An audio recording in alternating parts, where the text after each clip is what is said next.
La resistencia eléctrica es la mayor o menor oposición que ofrecen los cuerpos conductores al paso de la corriente eléctrica. Este fenómeno se podría explicar así: cuando los electrones circulan por un conductor, estos tienen que moverse a través de todos los átomos, produciéndose una especie de rozamiento, o sea, una resistencia al movimiento de electrones. Estos rozamientos son menores en los buenos conductores que en los malos. La resistencia eléctrica normalmente se representa con la letra R. Su unidad de medida es el ohmio y se representa por la letra griega omega. Los símbolos más utilizados para representar la resistencia en un circuito eléctrico son los siguientes. Para hablar de la ley de Ohm, haremos un breve repaso de las siguientes magnitudes eléctricas. Intensidad de corriente. Esta es la cantidad de corriente eléctrica que circula por un conductor en un determinado tiempo. Normalmente es representada por la letra I y su unidad de medida es el amperio. Voltaje.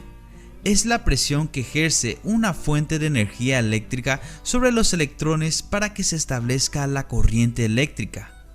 Normalmente es representada con la letra V y su unidad de medida es el voltio.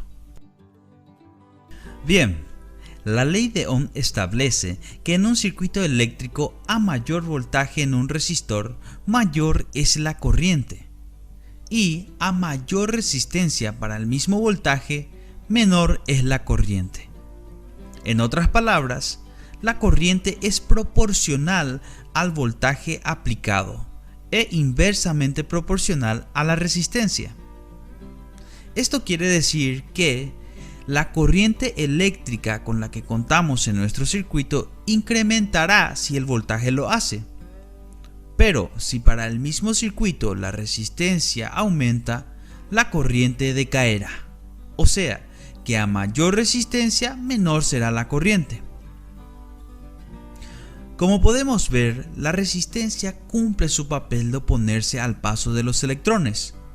Por lo tanto, la intensidad eléctrica disminuirá cada vez que la resistencia aumente.